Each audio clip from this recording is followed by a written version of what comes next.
ଭଦ୍ରକ ଜିଲ୍ଲାର ଜିଲ୍ଲା ପ୍ରଶାସନର ବଡ ବଡ ମୁଖିଆଙ୍କ ଉପରେ ଏଇ ଯୋଉ ମହିଳାଙ୍କ ପ୍ରତି ଯୋଉ ଯୌନ ନିର୍ଯାତନା ଅଭିଯୋଗ ଆସୁଛି ତାର ସମାଧାନ ପାଇଁ ଯେଭଳି କାର୍ଯ୍ୟକର୍ତ୍ତା ଯୋଉ କାର୍ଯ୍ୟ କରୁନାହାନ୍ତି ସେ ନେଇ କେବେ ଆକ୍ସନ ହବ? ଏଥିପାଇଁ ଜିଲ୍ଲାପାଳ ବି ଦାୟୀ, ଏଡିଏମ୍ ବି ଦାୟୀ, ଆଉ ଯୋଉ ବରିଷ୍ଠ ଅଧିକାରୀ ମାନେ ଥିଲେ ସେମାନେ ବି ଦାୟୀ। କାରଣ ଏଇ ଯୋଉ ବାଲେଶ୍ୱର ଯୋଉ ଘଟଣା ଘଟିଲା ମେ ମାସରେ ଭଦ୍ରକରେ ବି ଗୋଟେ ସମାନ ପ୍ରକାର ଘଟଣା ଘଟିଥିଲା।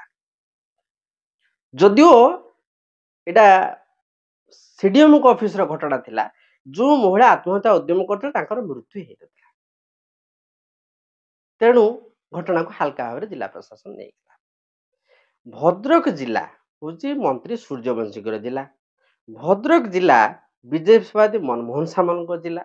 କିନ୍ତୁ ଭଦ୍ରକ ଜିଲ୍ଲାରେ ଇଣ୍ଟରନାଲ କମ୍ପ୍ଲେଣ୍ଟ କମିଟି ନାହିଁ ପ୍ରାୟତଃ। ମୁଁ 19 ମେ 2025 ମୋର ଆରଟିଆଇ ଫାଇଲ କରିଥିଲି ଜିଲ୍ଲା ପ୍ରଶାସନକୁ ପଚାରିଥିଲି ଯେ ଭଦ୍ରକ ଜିଲ୍ଲାରେ ଏଇ ଯୋଉ sexual harassment women at work place ଏ ଯୋଉ ଆଇନଟା ଅଛି ପ୍ରିଭେନ୍ସନ ରିଡ୍ରେସାଲ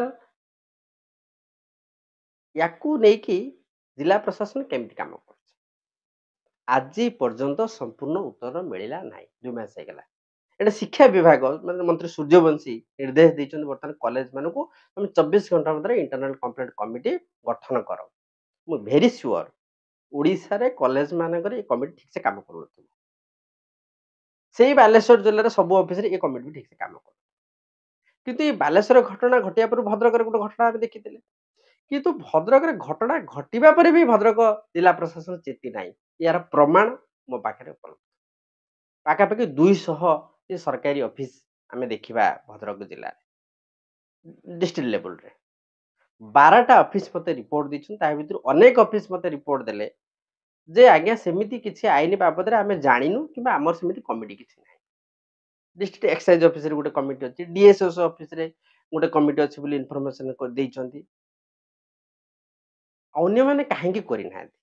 ଏବଂ ଜିଲ୍ଲାପାଳଙ୍କର କାର୍ଯ୍ୟାଳୟରୁ କଲେକ୍ଟୋରେଟରୁ ଯେତେବେଳେ ଏ ଆରଟିଆଇ ଆପ୍ଲିକେସନ ଟ୍ରାନ୍ସଫର ହଉଛି ସବୁ ଅଫିସକୁ କଣ ଜିଲ୍ଲାପାଳ ଅଫିସର ଯେ ପିଆଇ ଅଛନ୍ତି ଗୋଟେ ଏଡେ ବଡ ଭାଇଲେସନ ହଉଛି ସେ କଣ ଅଧିକାରୀକୁ ଅବଗତ କରିନାହାନ୍ତି?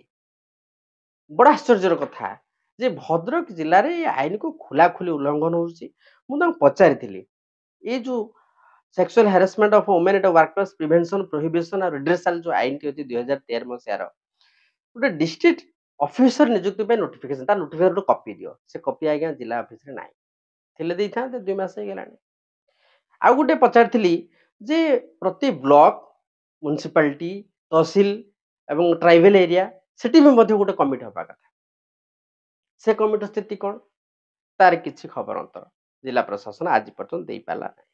ଆନୁଆଲ ରିପୋର୍ଟ ଗୋଟେ ତିଆରି ହେବା କଥା ସେ ରିପୋର୍ଟ ବିଷୟରେ ଜିଲ୍ଲା ପ୍ରଶାସନ କିଛି କହିପାରୁନାହିଁ ଆଜି ପର୍ଯ୍ୟନ୍ତ। ମୁଁ 19 ମେରେ ଯୋଉ ଆରଟିଆଇ ମାଗିଥିଲି ତାକୁ ସେକ୍ସନ 63 ରେ ମେଞ୍ଚେ ଅଫିସ କି ଫରୱାର୍ଡ କରିଦେଲି ଯେ ତମେ ମାନେ ଇନଫର୍ମେସନ ଯୋଉ ଇଣ୍ଟରନାଲ କମ୍ପ୍ଲେଣ୍ଟ କମିଟି କରିଛ କି ନାହିଁ ରମେଶ ମଲ୍ଲିକକୁ ଜଣାଅ। ଜିଲ୍ଲା ପରିଷଦ ଦିଆ ହେଇଥିଲା, ଏସପି ଅଫିସଙ୍କୁ ଦିଆ ହେଇଥିଲା, ଯେତେ ମେଜର ଅଫିସ ସମସ୍ତଙ୍କୁ ଦିଆ ହେଇଥିଲା। ଏକ୍ସାଇଜ ଅଫିସ ଆଉ ଡିଏସ୍ଏସ୍ ଅଫିସ ଛାଡ଼ିଦେଲେ ପ୍ରାୟତଃ ଅନ୍ୟ ଅଫିସ ମାନେ ସାଇଲେଣ୍ଟ ଆଜି ବି। ମୁଁ ଭେରି ସିଓର ଯେ ଏସବୁ ଅଫିସ ମାନେ ଇଣ୍ଟରନାଲ କମ୍ପ୍ଲେଣ୍ଟ ଗଠନ ଯଦି ଗଠନ ସେମାନେ ଦେଇ ଦେଇଥାନ୍ତେ। ପ୍ରିଭେନ୍ସନ ପାଇଁ କିଛି ବ୍ୟବସ୍ଥା ହଉନି, ପ୍ରୋହିବିସନ ତ ଦୂର କଥା, କମିଟି ତ ଥିବ କି ନାହିଁ, ରିଡ୍ରେସାଲ ହବ କେମିତି? ବିଶେଷ କରି ସିଡିଏମ ଅଫିସରେ ଯୋଉ ଘଟଣା ଘଟିଲା ସିଡିଏମ ଆଜି ପର୍ଯ୍ୟନ୍ତ କୌଣସି ଉତ୍ତର ଦେଇନାହାନ୍ତି ସେ ଆରଟିଆଇ ଉପରେ। ତେଣୁ ପ୍ରଥମେ ମନମୋହନ ସାମଲ ଆଉ ସୂର୍ଯ୍ୟବଂଶୀ ସୁରଜ ନିଜ ଜିଲ୍ଲାକୁ ଟିକେ ନଜର ପକାନ୍ତୁ। ରାଜ୍ୟର ତ ସ୍ଥିତି ଜଟିଳ, ନିଜ ଜିଲ୍ଲାକୁ ଟିକେ ଦେଖନ୍ତୁ। ଇଏ ବଡ ସମ୍ବେଦନଶୀଳ ଘଟଣା। ଯେତେ ଅଫିସ ଜିଲ୍ଲାର ମାନେ ଟପ୍ ଲେବୁଲ ଅଫିସ ଯେତିକି ଅଛି ସମସ୍ତଙ୍କୁ ଆଜ୍ଞା ଏ ଆରଟିଆଇ ଯାଇଛି ଯେ ତୁମେ ଇଣ୍ଟରନାଲ କମ୍ପ୍ଲେଣ୍ଟ କମିଟି କରିଛ କି ନାହିଁ ଜଣାଅ। କେହି ଜଣେ ନାହାନ୍ତି। ତେଣୁ ଯେହେତୁ ଯୋଉ ନର୍ସ ଆଉ ଡାକ୍ତର ବିବାଦରେ ଏଇ ସେକ୍ସୁଆଲ ହାରାସମେଣ୍ଟ କଥା ଥିଲା, ଯେହେତୁ ସେଠି ନର୍ସ ମାନେ ଅବଗତ ନାହାନ୍ତି ତେଣୁ ସେ ସେକ୍ସୁଆଲ ହାରାସମେଣ୍ଟ ହଉଛନ୍ତି ବୋଲି ଇଣ୍ଟରନାଲ କମ୍ପ୍ଲେଣ୍ଟ କମିଟିକୁ ଜଣେଇ ପାରୁନାହାନ୍ତି କାରଣ ସେମାନେ ଏୱାର ନାହାନ୍ତି। କାରଣ ସେ ଘଟଣା ଯେତେବେଳେ ଘଟିଲା ମୁଁ ସିଡିଏମକୁ ପଚାରି ସିଡିଏମ ଉତ୍ତର ଦେଇପାରିନଥିଲେ। ମୁଁ ଆପଣଙ୍କୁ ଶୁଣେଇ ପାରିବି ସେ କଥା।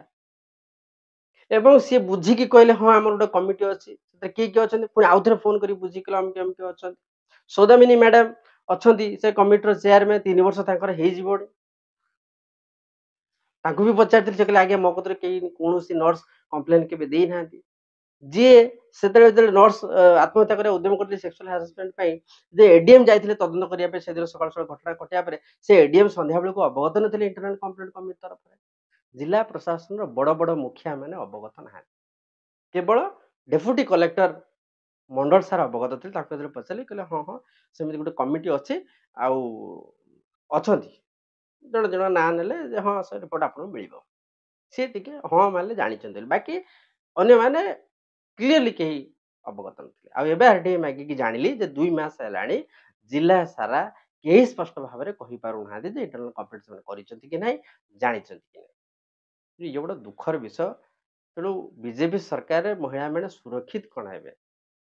ତାଙ୍କୁ ସୁରକ୍ଷିତ କରିବା ପାଇଁ ଖୁଦ ବିଜେପି ସଭାପତିଙ୍କ ଜିଲ୍ଲା ଏବଂ ଖୁଦ ଉଚ୍ଚଶିକ୍ଷା ମନ୍ତ୍ରୀଙ୍କ ଜିଲ୍ଲାରେ ଶିକ୍ଷାନୁଷ୍ଠାନ କୁହନ୍ତୁ କିମ୍ବା ଅନ୍ୟ କାର୍ଯ୍ୟାଳୟ ହୁଅନ୍ତୁ ମହିଳାଙ୍କ ସୁରକ୍ଷା ପାଇଁ ଏଇ ଯୋଉ ଇଣ୍ଟରନାଲ କମ୍ପ୍ଲେଣ୍ଟ କମିଟି କଥା ଅଛି ଏ ବାବଦରେ କେହି ସିରିୟସ ନୁହନ୍ତି ନା ଏମାନେ ବି ସିରିୟସ। ଘଟଣା ଘଟି ସାରିଛି ବାଲେଶ୍ୱରପୁର ଭଦ୍ରକରେ ସମାନ ଘଟଣା ଘଟି ସାରିଛି ଯଦିଓ ମୃତ୍ୟୁ ହୋଇନଥିଲା। ଆଶା କରିବା ଯେ ବିଜେପିର ଏଇ ଦୁଇ ବଡ ନେତା ଅନ୍ୟ ନେତା ମାନେ ନିଜ ଜିଲ୍ଲା ପାଇଁ ଟିକେ ଯତ୍ନବାନ ହେବେ।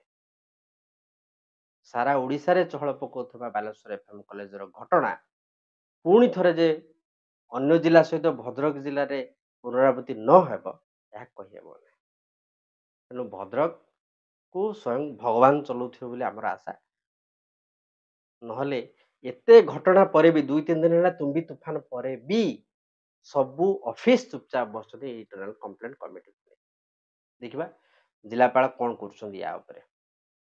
ଆମେ ଆଜି ଫାଷ୍ଟ ବିଲ୍ ଫାଇଲ ବି କରୁଛୁ ଯେ ଆପଣ ଏପର୍ଯ୍ୟନ୍ତ କମ୍ପ୍ଲିଟ ଇନଫର୍ମେସନ ଦେଲେନି। କଣ ଆକ୍ସନ ନଉଛନ୍ତି ଦେଖିବା।